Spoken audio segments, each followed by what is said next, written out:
Ngapain kalian di sini? Anak maling jangan berani-berani muncul. Ulangi, apa yang barusan kamu bilang? Assalamualaikum teman-teman semuanya. Siang itu, di tengah debu jalan desa yang berterbangan dan terik matahari yang membakar kulit, iring-iringan mobil mewah hitam masuk pelan ke desa Sukamaju.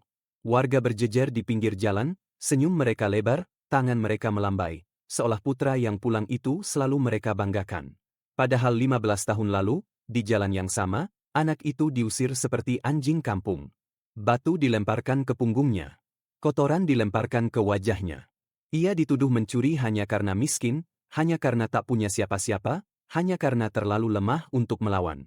Kini anak itu pulang sebagai miliarder. Namanya Dika. Tapi ia tidak pulang untuk pamer. Ia pulang karena sebuah janji lama. Janji kepada seorang perempuan yang pernah menyelamatkan nyawanya. Dan ketika ia melihat siapa yang tinggal diam-diam di rumah lamanya, darahnya langsung mendidih. Anak-anak kecil itu bukan pengemis biasa. Bukan anak liar seperti yang disebut warga. Dan saat kebenaran mulai terbuka, seluruh desa sadar mereka sedang berdiri di depan badai yang mereka ciptakan sendiri. Ternyata, sebelum kita mulai cerita ini, tuliskan dulu di kolom komentar, dari kota mana kalian menonton cerita ini. Dan jangan lupa untuk like dan subscribe channel ini. Yang sudah subscribe, like, dan komen semoga dimudahkan segala urusannya, dilapangkan rezekinya, disehatkan badannya, dan dikabulkan semua hajat dunia akhirat oleh Allah. Amin ya Rabbal Alamin.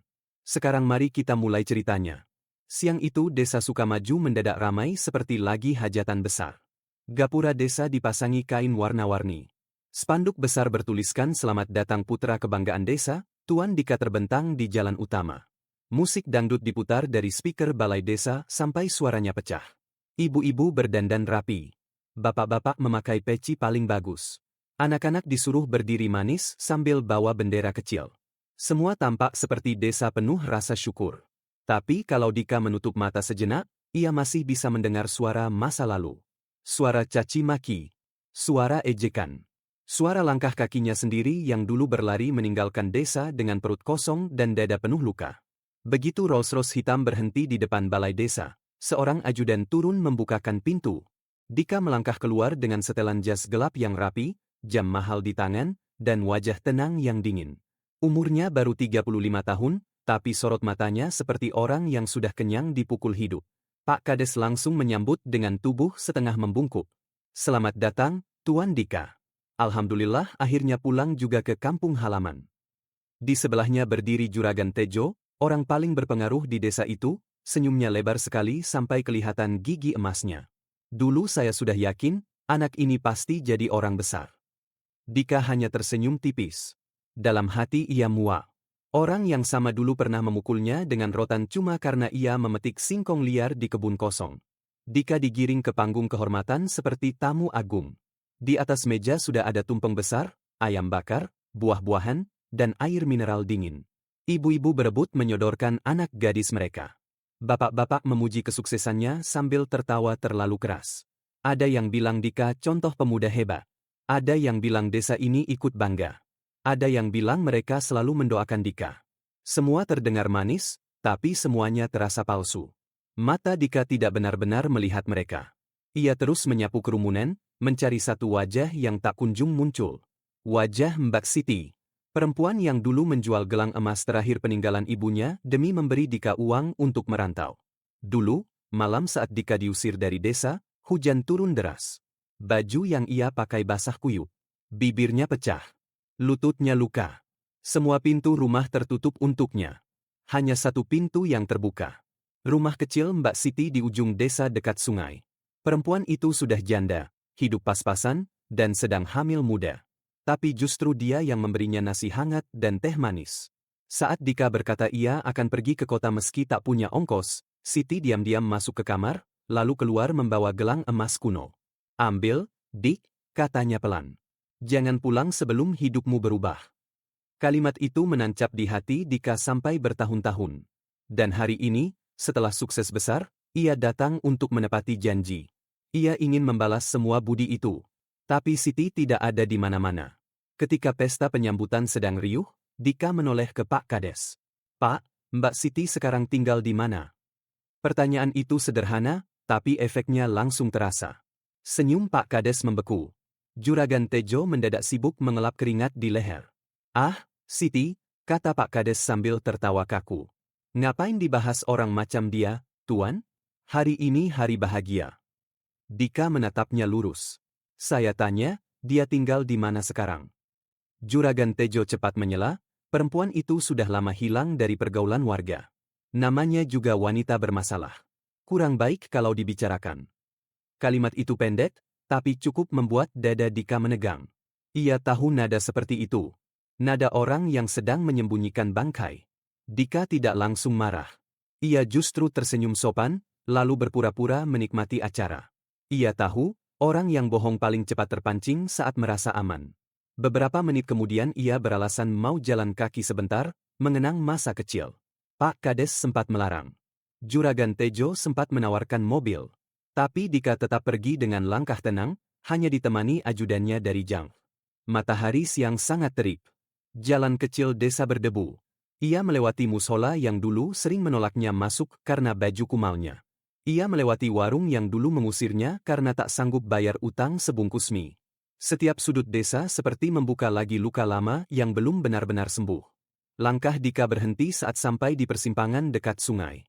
Di depannya berdiri rumah masa kecilnya. Atau tepatnya, sisa dari rumah itu. Dinding bilik bambunya sudah bolong-bolong. Atapnya miring. Halamannya penuh semak liar. Harusnya rumah itu kosong. Harusnya hanya tinggal kenangan. Tapi di depan rumah itu ada jemuran baju lusuh yang baru dicuci. Ada ember plastik retak. Ada sandal anak kecil yang hampir putus talinya. Jantung Dika langsung berdegup lain. Dan ketika ia menoleh ke samping, di dekat tong sampah besar sisa pesta penyambutan, ia melihat 3 sosok kecil yang membuat tubuhnya menegang. Seorang remaja perempuan kurus sedang jongkok mengais kotak nasi bekas. Wajahnya tirus, kulitnya gelap terbakar matahari, tangannya penuh bekas luka kecil. Di belakangnya berdiri 2 anak laki-laki kembar, perut mereka agak buncit bukan karena kenyang, tapi karena kurang gizi. Salah satu dari mereka berkata lirih, "Kak, lapar?" Gadis itu akhirnya menemukan sepotong paha ayam bekas yang masih menyisakan sedikit daging. Matanya berbinar bukan karena rakus, tapi karena lega. "Sabar ya, kita bagi 3, katanya sambil membersihkan ayam itu dengan ujung bajunya. Kalimat sederhana itu menghantam Dika lebih keras daripada tamparan. Ia melihat dirinya sendiri di masa lalu. Lapar, malu, tapi tetap berusaha kuat demi orang lain. Belum sempat Dika mendekat, seorang perempuan gemuk dengan kebaya mencolok lewat sambil membawa plastik sampah. Itu Bu Tejo, istri Juragan Tejo. Begitu melihat anak-anak itu, wajahnya langsung berubah jijik. "Heh, tikus got, pergi dari sini," bentaknya. Ia bahkan menendang kaleng bekas ke arah gadis itu sampai mengenai bahunya. Gadis itu menunduk. "Maaf, Bu. Adik-adik saya lapar." Bu Tejo mendengus. "Siapa suruh lahir dari ibu maling? Mati pun ibumu masih bikin kampung ini kotor." 2 kalimat itu membuat tangan Dika mengepal di samping tubuhnya. Gadis itu buru-buru menarik kedua adiknya masuk ke dalam gubuk bekas rumah Dika. Pintu rapuh itu ditutup cepat, seperti mereka sedang lari dari bencana. Bu Tejo baru sadar ada Dika berdiri beberapa meter di belakangnya. Seketika wajah galaknya berubah manis. Tuan Dika. Maaf ya, Tuan. Anak-anak itu memang harus dikerasin. Mereka suka nyolong." Dika menatapnya tanpa ekspresi. "Siapa nama ibu mereka?" tanyanya datar. Bu Tejo gelagapan, bedaknya seperti mendadak luntur oleh keringat. Itu, anak-anak liar, Tuan." Dika mengulang lebih pelan, tapi kali ini nadanya membuat udara serasa lebih dingin.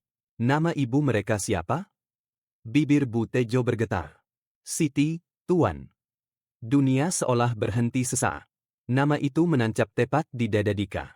Perempuan yang selama ini ia cari ternyata sudah tak ada. Dan anak-anak yang hidup seperti sampah di rumah lamanya adalah anak-anak Siti. Malam turun pelan di desa Sukamaju. Sisa pesta penyambutan masih berserakan di mana-mana. Kotak nasi, gelas plastik, dan tusuk sate terinjak di pinggir jalan. Dari kamar wisma paling mewah di desa itu, Dika duduk di tepi ranjang besar dengan lampu kuning temaram. Di depannya ada makanan mahal yang dikirim panitia penyambutan, tapi tidak ada satu pun yang disentuh. Bayangan gadis kurus dan 2 bocah kembar itu terus berputar di kepalanya. Terutama satu kalimat yang diucapkan Bu Tejo, anak ibu maling. Dika tahu, ada sesuatu yang sangat salah. Siti bukan perempuan seperti itu. Siti bahkan terlalu baik untuk hidup di tengah orang-orang sekotor desa itu. Pukul 2 dini hari, saat desa sudah sepi dan suara dangdut sudah mati, Dika menyelinap keluar lewat pintu belakang Wisma. Ia memakai pakaian hitam sederhana, tanpa jas, tanpa sepatu mengilap, hanya topi gelap menutupi sebagian wajah.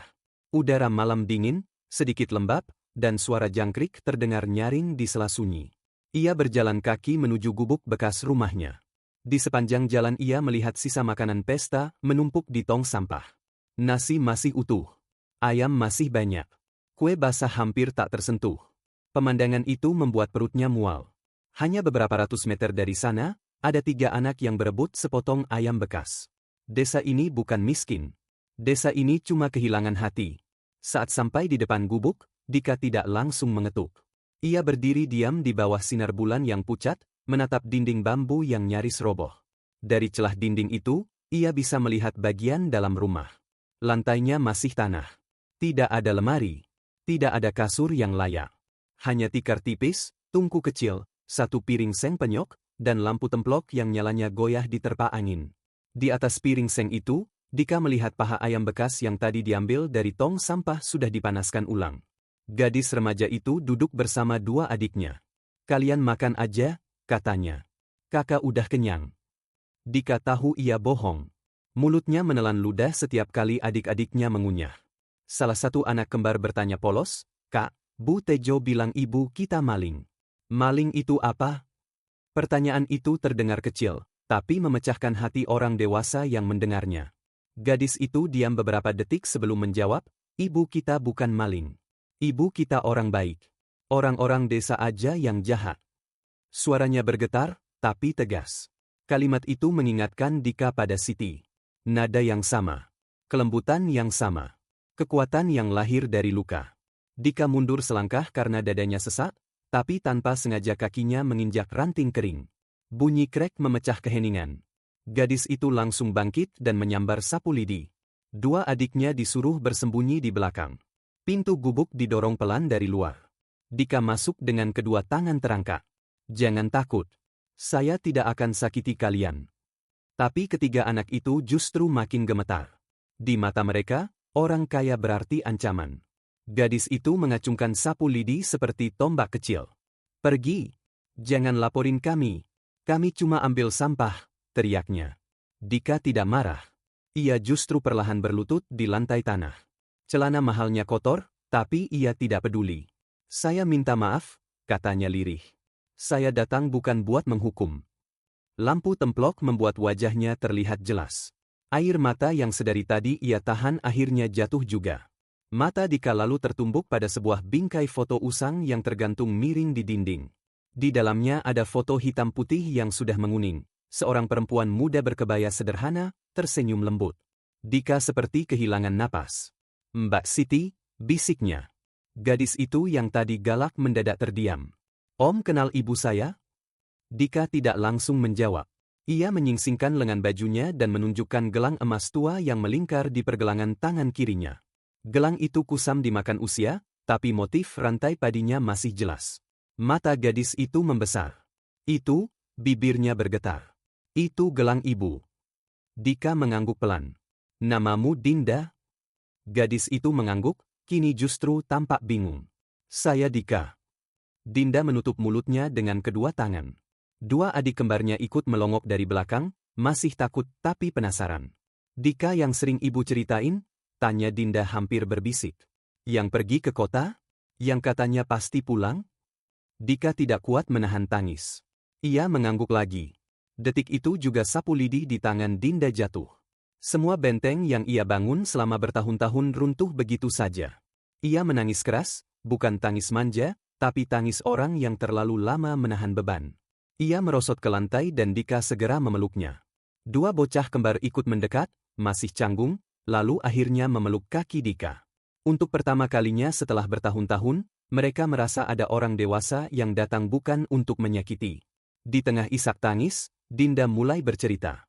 2 tahun lalu, katanya, ibu mereka bekerja sebagai buruh cuci di rumah Pak Kades. Saat itu uang kas desa hilang. Tidak lama kemudian, Bu Kades dan Bu Tejo datang, menuduh Siti mencuri. Tas Siti digeledah di depan orang banyak, dan uang itu ditemukan di dalamnya. Padahal ibu gak pernah ambil, kata Dinda dengan suara patah-patah. Mereka yang masukin diam-diam. Warga yang sudah termakan hasutan langsung percaya. Siti diarak keliling kampung. Dihina, didorong, dilempari kata-kata kotor. Tidak ada yang membela. Bahkan orang-orang yang dulu sering makan gorengan jualan Siti ikut memalingkan wajah. Luka itu tidak membunuh tubuhnya saat itu juga, tapi menghancurkan hatinya pelan-pelan. Ibu sakit setelah kejadian itu, lanjut Dinda. Ibu gak mau banyak bicara. Cuma sholat, nangis, terus peluk kami. Suatu malam, Siti meninggal dalam keadaan sujud saat tahajud. Dinda berhenti sejenak, napasnya berat. Yang paling sakit, Om, mereka gak kasih ibu dimakamin di pemakaman desa. Katanya tanah desa ini suci, gak pantas buat mayat maling. Kalimat itu membuat rahang Dika mengeras. Ia merasa darahnya seperti mendidih di balik kulit. Kami kubur ibu di belakang gubuk ini, kata Dinda lagi. Cuma kami bertiga. Gak ada orang yang bantu. Tidak ada teriakan dari Dika. Tidak ada sumpah serapah. Justru yang muncul adalah keheningan yang lebih menakutkan. Wajahnya perlahan menjadi dingin. Sangat dingin. Dika berdiri dan menatap foto Siti sekali lagi. Mbak, katanya pelan seolah bicara pada perempuan itu, aku terlambat. Tapi aku belum gagal. Ia lalu menoleh ke Dinda dan dua adiknya. Mulai malam ini kalian gak tinggal di sini lagi. Dinda refleks menggeleng. Kami gak punya apa-apa, Om. Dika menjawab tegas, kalian punya saya. Ia memanggil ajudannya lewat ponsel, lalu memerintahkan agar kamar terbesar di Wisma segera disiapkan. Tidak boleh ada pertanyaan. Tidak boleh ada penolakan. Saat Dinda ragu meninggalkan rumah reot itu, Dika berkata, ini bukan rumah. Ini tempat kalian dipaksa bertahan. Rumah kalian yang sebenarnya dimulai malam ini. Malam itu juga Dinda, Budi, dan Badu dibawa ke Wisma. Ketiganya kaku saat masuk ke lobi yang terang dan lantainya mengilap. Budi berbisik takut, Om, kaki kami kotor. Dika jongkok dan menatap mata bocah itu. Lantai ini dibuat untuk diinjak manusia. Dan kalian manusia. Kalimat sederhana itu membuat Dinda menunduk menahan tangis lagi. Tak lama, mereka mandi air hangat, memakai baju tidur baru, dan makan sampai kenyang. Budi dan Badu sampai kebingungan melihat begitu banyak lauk di meja. Dinda makan pelan, seolah takut makanan itu akan hilang mendadak. Dika duduk di sudut kamar mengawasi mereka. Di wajahnya masih ada kesedihan, tapi kini bercampur sesuatu yang jauh lebih berbahaya, keputusan. Sebelum subuh, saat tiga anak itu akhirnya tertidur di kasur empuk untuk pertama kalinya, Dika berdiri di dekat jendela dan memandang keluar.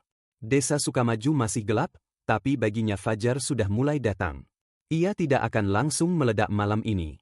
Ia ingin melihat seberapa busuk desa itu sampai ke akarnya.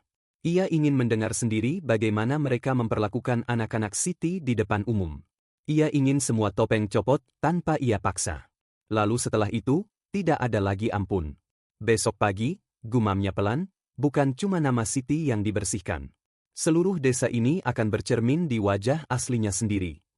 Pagi berikutnya matahari muncul garang, tanpa awan, seolah sejak awal sudah ikut marah. Lapangan balai desa kembali ramai. Hari itu dijadwalkan pembagian sembako besar-besaran dari Dika untuk warga. Beras premium, minyak goreng, gula, mie, dan amplop uang tunai ditumpuk di atas panggung. Warga datang sejak subuh. Mereka berdesakan, saling sikut, saling serobot antrean. Tidak ada rasa malu. Tidak ada rasa syukur. Yang ada hanya takut kehabisan. Dari dalam mobil mewah yang diparkir agak jauh, Dika memperhatikan semuanya lewat kaca gelap. Di kursi depan, ajudannya Danu sempat menoleh. Tuan yakin? Tanyanya lirih. Dika menjawab tanpa mengalihkan pandangan. Saya perlu lihat sampai sejauh mana kebusukan mereka. Beberapa menit kemudian, sesuai rencana, Dinda berjalan ke lapangan bersama Budi dan Badu. Ketiganya sudah mandi bersih dan memakai baju baru yang sederhana tapi layak. Dinda tetap menunduk. Dua adiknya menggenggam sisi bajunya. Awalnya warga tidak terlalu peduli. Tapi saat mereka mulai mendekati area pembagian sembako, seolah ada alarm yang menyala di kepala Bu Tejo. Perempuan itu langsung melangkah cepat dengan kebaya merah terang dan gelang emas di kedua tangannya. "Heh," bentaknya tajam. "Ngapain kalian ke sini?" Semua kepala menoleh. Dinda berhenti. Budi dan Badu spontan merapat ke kakaknya. "Kami cuma mau ambil sembako, Bu," kata Dinda pelan. Semua warga dapat. Bu Tejo tertawa mengejek. "Warga? Kalian?" Ia meraih kerah baju Budi dan menariknya kasar. "Baju baru dari mana?" "Nyuri dari Wisma, ya?" Budi langsung batuk-batuk ketakutan. Dinda buru-buru menarik tangan adiknya. "Bukan, Bu. Ini dikasih." Belum selesai, Bu Tejo memotong. "Dasar bibit maling. Ibunya maling, anaknya ya maling." Kalimat itu langsung menyulut kerumunan. Orang-orang yang semula cuma melihat mulai berani bicara. Ada yang berteriak, "Usir aja." Ada yang bilang, "Sembako jangan dikasih ke pembawa sial." Dika di dalam mobil memejamkan mata sesaat. Ia memberi mereka kesempatan untuk berhenti. Tapi tidak ada yang berhenti. Pak Kades berdiri di panggung sambil memegang mikrofon. Bukannya menenangkan, ia justru membiarkan. Bahkan dari jauh terlihat jelas ada senyum tipis di wajahnya. Senyum orang yang menikmati penghinaan sebagai hiburan. Bu Tejo makin ganas. Ia mendorong Budi sampai bocah itu jatuh ke tanah becek sisa hujan malam sebelumnya. Baju barunya kotor oleh lumpur. Badu langsung menangis. Dinda panik, berusaha mengangkat adiknya sambil memohon, "Jangan, Bu. Tolong." Tapi yang ia dapat justru ludah di depan wajahnya. "Sembako dari Tuan Dika itu haram buat anak maling. Ibu kalian mati karena kualat," kata Bu Tejo dengan suara nyaring agar semua mendengar. Tidak berhenti di situ, seorang pemuda desa yang ingin cari muka mengambil segenggam lumpur lalu melemparkannya ke arah Dinda. Lumpur itu mengenai pipi dan rambutnya. Tawa langsung pecah. Tawa ramai, panjang, dan kejam. Orang-orang dewasa tertawa melihat 3 anak yatim dihina di depan umum. Di dalam mobil, tangan Dika yang sedari tadi menggenggam sandaran pintu akhirnya bergerak. Ia membuka pintu dengan keras. Suara pintu mobil berat itu memotong tawa warga seperti suara palu. Dalam hitungan detik, lapangan yang tadi riuh mendadak sunyi. Semua menoleh.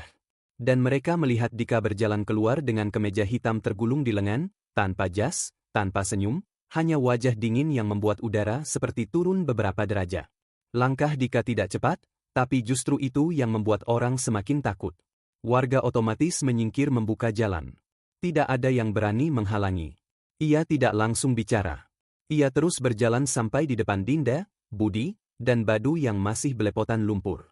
Pak Kades buru-buru turun dari panggung. "Tuan, maaf, ini cuma keributan kecil," katanya terbata. "Anak-anak nakal ini mengganggu acara." Dika tidak menoleh. "Diam," katanya satu kata. Suara itu datar, tapi cukup membuat Pak Kades langsung bungkam. Lalu hal yang sama sekali tidak disangka terjadi. Dika berlutut di tanah becek, tepat di depan 3 anak itu. Ia mengusap wajah Dinda dengan sapu tangan putihnya sendiri. Ia membersihkan lumpur di pipi Budi dan mengangkat tubuh kecil Badu ke pelukannya. "Maafkan Om," ucapnya keras, cukup keras untuk didengar semua orang. "Om terlambat melindungi kalian dari iblis-iblis yang menyamar jadi manusia." Kalimat itu menggantung di udara. Warga saling pandang. Beberapa mulai pucat. Bu Tejo melangkah mundur 1 langkah tanpa sadar. Dika berdiri perlahan, lalu merangkul Dinda di satu sisi dan menggenggam tangan 2 adiknya di sisi lain. Gelang emas tua di pergelangan tangan kirinya berkilau kena matahari. "Kalian tadi bilang ibu mereka maling?" tanyanya menatap Bu Tejo. Perempuan itu gemetar. "Iya, Tuan. Kan semua orang tahu." Dika mengangkat tangan kirinya tinggi-tinggi. "Lihat gelang ini," suaranya menggelegar, tak butuh mikrofon. 15 tahun lalu, perempuan yang kalian hina itu menjual gelang ini demi menyelamatkan saya. Namanya Siti. Tanpa Siti, saya tidak akan jadi seperti sekarang. Tanpa Siti, tidak ada 1 rupiah pun yang masuk ke desa ini. Tidak ada masjid baru. Tidak ada bantuan. Tidak ada sembako yang kalian rebutkan seperti orang kehilangan akal. Sunyi. Sunyi yang benar-benar sunyi. Bahkan suara ayam dari rumah warga belakang lapangan terasa jelas. Wajah Pak Kades berubah abu-abu. Bu Tejo terduduk lemas di tanah seperti kakinya kehilangan tenaga. Dika menatap tumpukan sembako di panggung. "Kalian mau itu?" tanyanya. Tak ada yang menjawab. "Saya tanya, Kalian mau? Masih tak ada suara. Yang terdengar justru napas berat orang-orang ketakutan. Dika menoleh ke Danu. Bakar. Danu sempat terkejut. Tuan? Bakar semuanya. Kali ini suara Dika meledak. Saya lebih rela makanan itu jadi abu daripada masuk ke perut orang-orang yang menertawakan anak yatim. Perintah itu langsung dijalankan. Pengawal menuang bensin ke tumpukan sembako. Pak Kades berteriak histeris, mencoba maju, tapi ditahan. Dalam detik berikutnya, api menyambar. Beras, kardus mie, minyak, semua terbakar. Asap hitam membubung tinggi. Jeritan warga pecah. Ada yang menangis. Ada yang memaki pelan. Tapi tidak ada yang berani mendekat. Api itu seperti simbol. Bukan sekadar sembako yang terbakar, tapi topeng-topeng mereka juga ikut hangus. Dika berdiri menatap kobaran itu tanpa berkedip. Itu baru awal, katanya dingin. Sekarang kita bicara soal nyawa Siti. Dan tanah yang kalian injak. Dari balik kemejanya, ia mengeluarkan map merah tebal. Gerakan itu sederhana, tapi membuat banyak orang langsung tegang. Dika lalu naik ke panggung pelan-pelan. Setiap langkahnya terdengar jelas di kayu panggung. Pak Kades masih terpaku di bawah, seolah tak berani menyentuh tangga yang sama. Naik, kata Dika. Kali ini kepada Pak Kades. Orang itu menelan ludah lalu naik dengan kaki gemetar, wajahnya sudah tidak punya warna. Map merah itu diletakkan di podium dengan suara keras. Dika membuka lembar demi lembar. Sebelum saya pulang ke desa ini, katanya, saya sudah kirim tim auditor dan penyelidik. Saya tidak percaya pada sambutan palsu. Saya percaya data. Ia mengangkat satu lembar dokumen. 2 tahun lalu, uang kas desa 10 juta rupiah yang dituduhkan dicuri Siti, ternyata tidak hilang. Uang itu ditarik tunai oleh istri Pak Kades. Kerumunan langsung berdengung. Dika mengangkat dokumen lain. Dipakai untuk bayar cicilan perhiasan di toko emas kota sebelah. Ada bukti transaksi. Ada saksi. Ada tanggal. Mata orang-orang mulai berpindah dari Dika ke Pak Kades. Wajah itu berkeringat deras. Mulutnya membuka, tapi tidak keluar suara. Dika belum selesai. Ia menunjuk Bu Tejo dengan mata tajam. Dan kamu saksi palsu. Kamu yang bilang lihat Siti ambil uang itu. Padahal hari itu Siti sedang demam di rumah. Kamu dibayar cincin emas agar mau bohong. Bu Tejo langsung menangis keras. Tapi tangis itu tidak lagi mengundang iba. Warga yang semula pasif mulai berubah. Ada yang memaki. Ada yang berteriak, biadab. Ada yang bilang, jadi selama ini Siti difitnah? Tapi Dika mengangkat tangan, menghentikan amuk yang baru mulai. Belum selesai, katanya. Kalian belum dengar bagian paling menyakitkan.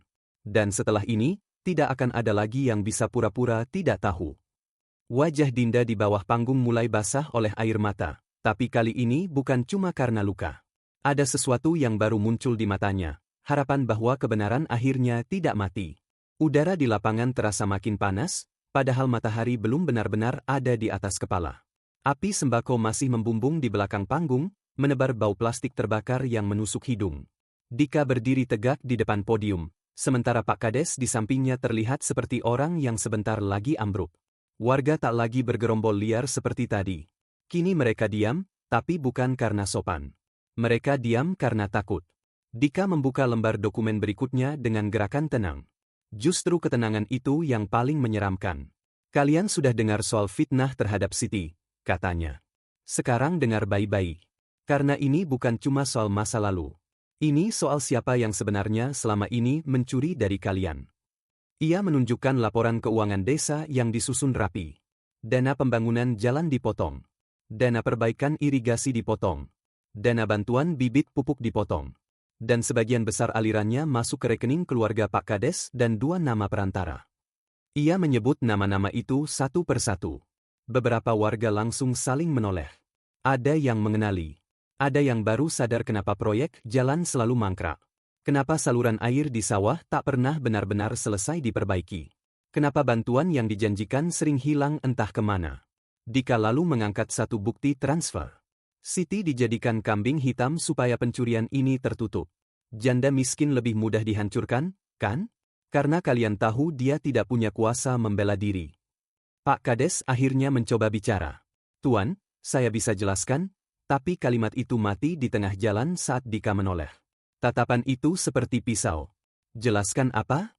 Bahwa kamu laki-laki, kepala desa, pemimpin warga, tapi nyali kamu cuma cukup untuk menindas perempuan yang suaminya sudah mati.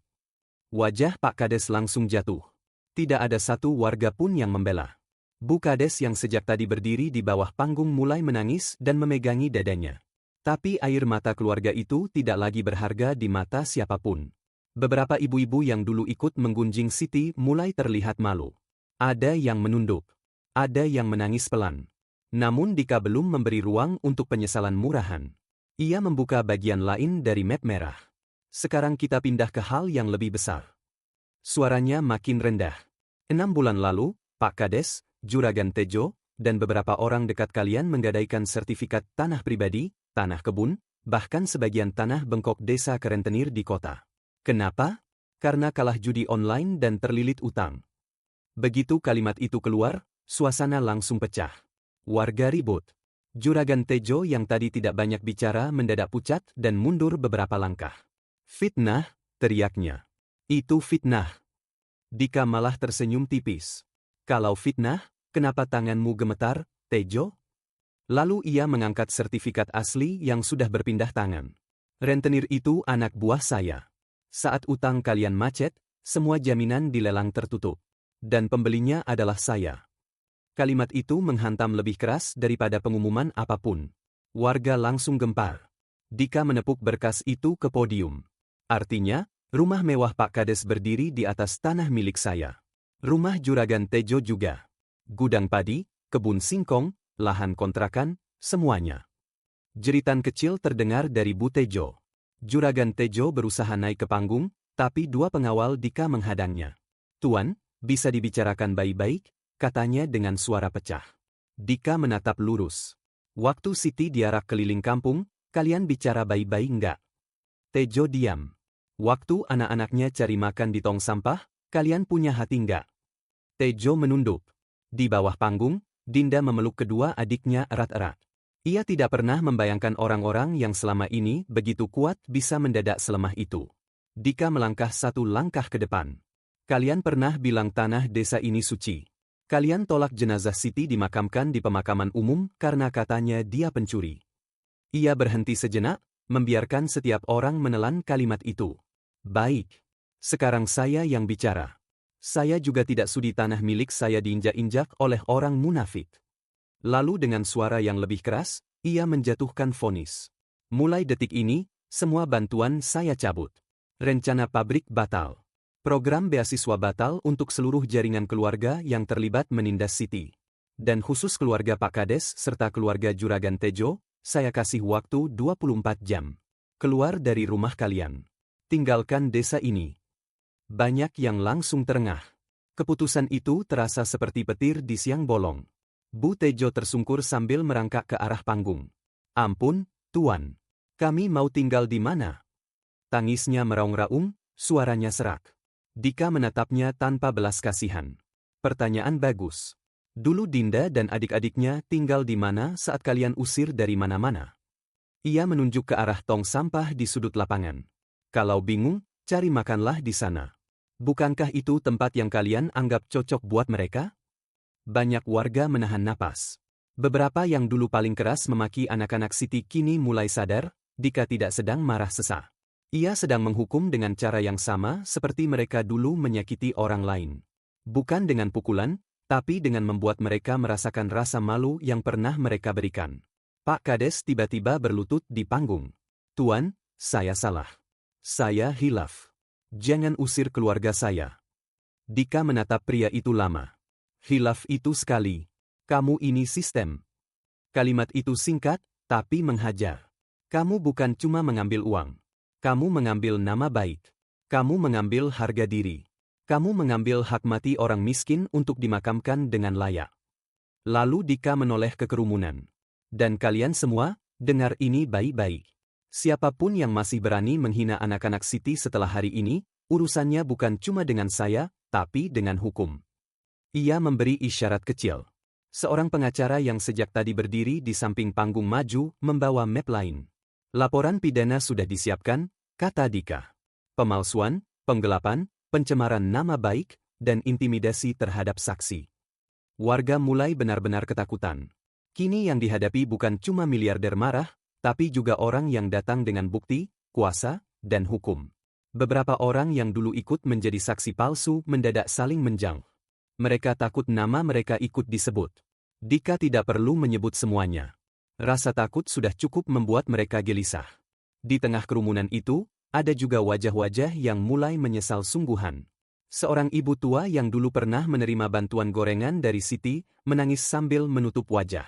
Seorang bapak petani menunduk dan berkata pelan, "Kita semua salah." Tapi penyesalan datang terlambat. 2 tahun anak-anak itu hidup seperti bayangan. 2 tahun nama ibunya diinjak. Luka seperti itu tidak bisa dibayar dengan tangis satu pagi. Setelah semua ucapan itu, Dika turun dari panggung. Warga otomatis mundur memberi jalan. Tidak ada lagi yang berani memanggilnya dengan nada akrab. Tidak ada lagi senyum palsu. Yang tersisa hanya rasa takut dan malu. Dika berjalan ke arah Dinda. Gadis itu berdiri kaku, air matanya jatuh tanpa suara. Dika berhenti di depannya. Wajahnya yang tadi keras mendadak melunak. "Sudah selesai, Din," katanya pelan. "Nama ibu kamu bersih." Kalimat itu seperti kunci yang membuka bendungan besar di hati Dinda. Ia langsung memeluk Dika sekuat-kuatnya dan menangis sampai tubuhnya gemetar. Budi dan Badu ikut memeluk kaki Dika. Di tengah lapangan yang masih dipenuhi asap dan tatapan ratusan orang, untuk pertama kalinya 3 anak itu tidak tampak kecil. Dika kemudian menoleh ke langit. Cahaya matahari jatuh tepat di wajahnya. Di dalam dadanya, amarah memang belum benar-benar padam. Tapi ada satu beban yang mulai terangkat. Ia menuntun Dinda dan kedua adiknya menuju mobil. Di belakang mereka, terdengar suara ribut dari rumah-rumah sekitar. Kabar pengusiran keluarga Pak Kades dan Juragan Tejo sudah menyebar cepat. Orang-orang yang selama ini menjilat mulai menjaga jarak. Yang dulu membantu menindas kini pura-pura tidak kenal. Begitulah desa. Saat kuasa runtuh, loyalitas juga ikut rontok. Dika membuka pintu mobil dan mempersilakan anak-anak itu masuk.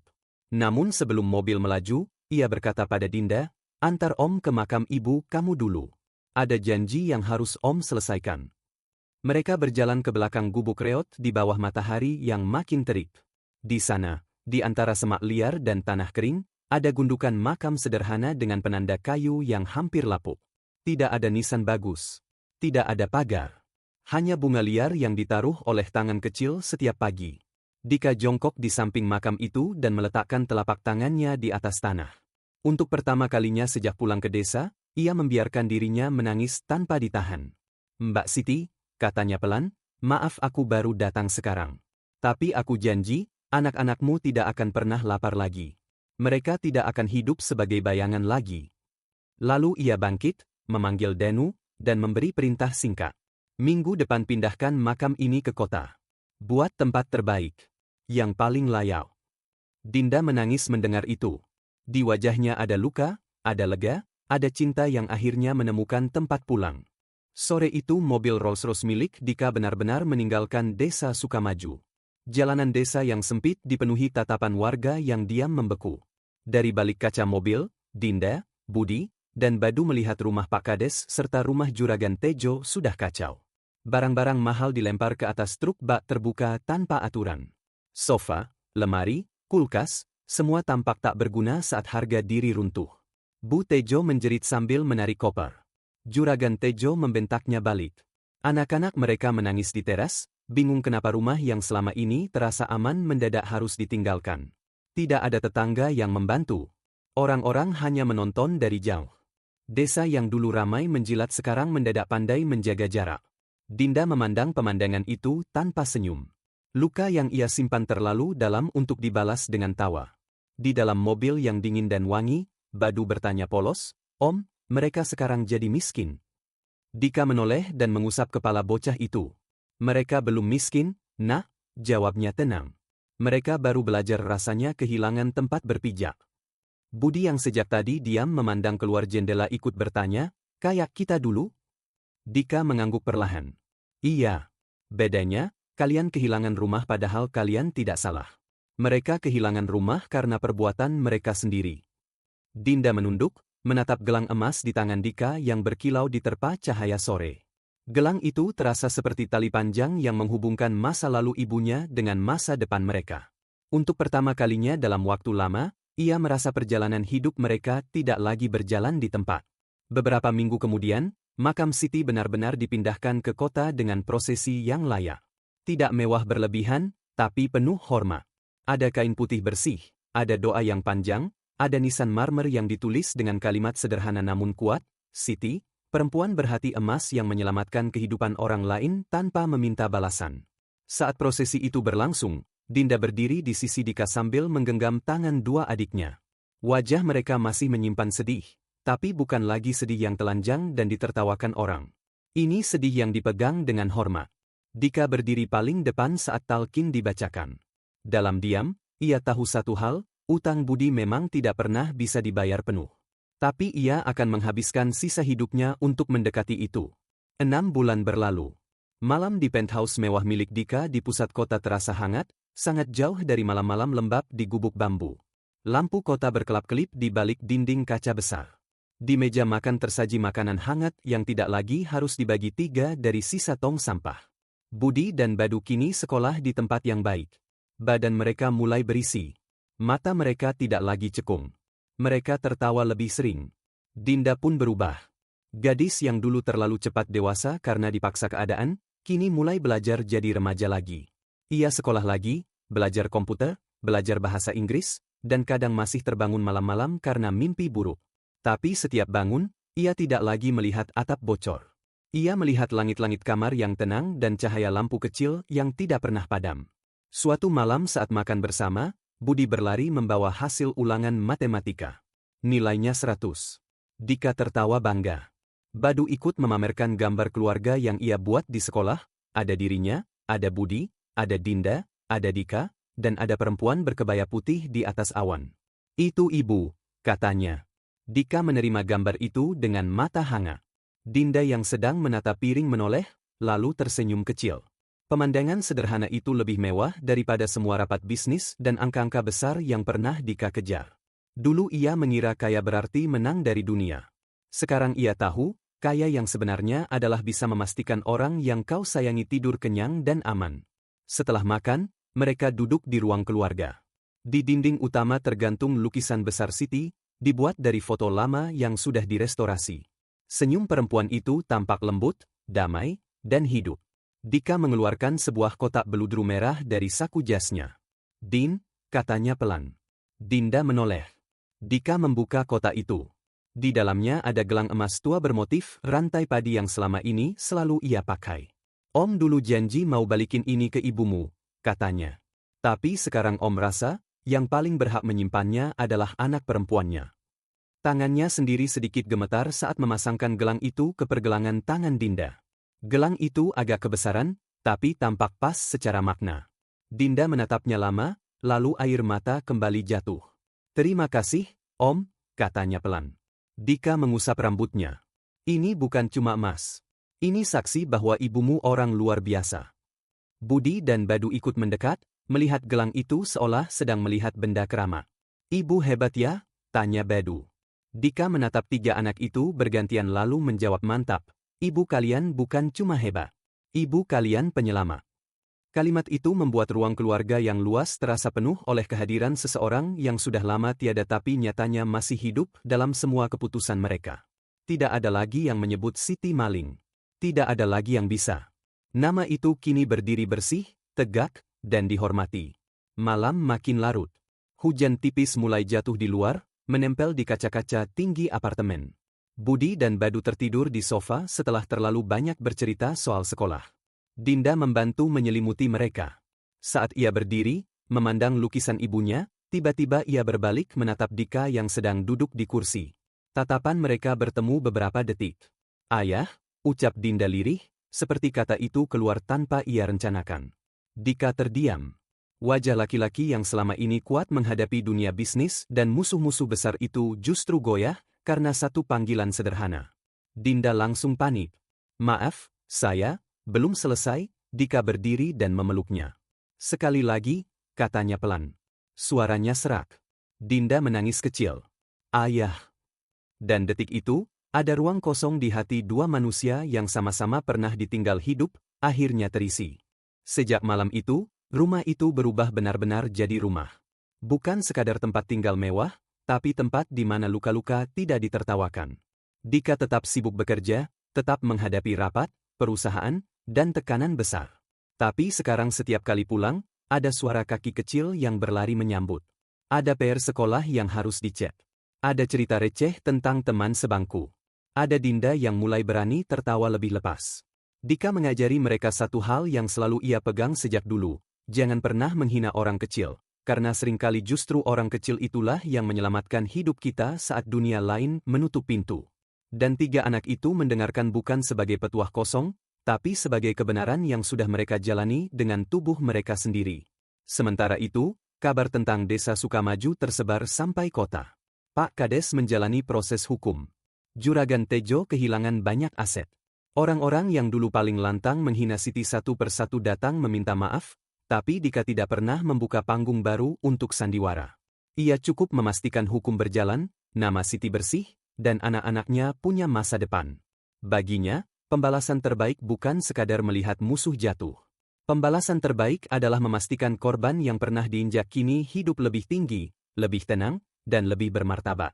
Itulah sebabnya Dika tidak pernah lagi bicara banyak tentang desa itu. Bagian terpenting dari kisah itu bukan tentang kehancuran para pelaku, tapi tentang tiga anak yang akhirnya bisa makan tanpa takut besok harus rebutan sampah lagi. Di luar jendela, hujan masih turun halus. Dika berdiri di depan lukisan Siti saat semua orang sudah tidur. Ia menatap senyum perempuan itu lama sekali. Dalam diam ia seperti mendengar kembali suara lembut dari masa lalu, suara yang dulu berkata, "Pergilah, jangan pulang sebelum hidupmu berubah." Dika akhirnya pulang, bukan cuma dengan uang, tapi dengan kemampuan untuk mengubah nasib orang-orang yang ditinggalkan perempuan itu. Ia tersenyum tipis, lalu mematikan lampu ruang keluarga satu persatu. Sang naga yang dulu sendirian mengejar dunia, kini tidak lagi menjaga hartanya untuk dirinya sendiri. Ia menjaga sesuatu yang jauh lebih berharga, amanah, nama baik, dan keluarga yang lahir dari sebuah kebaikan kecil yang dulu nyaris dilupakan dunia.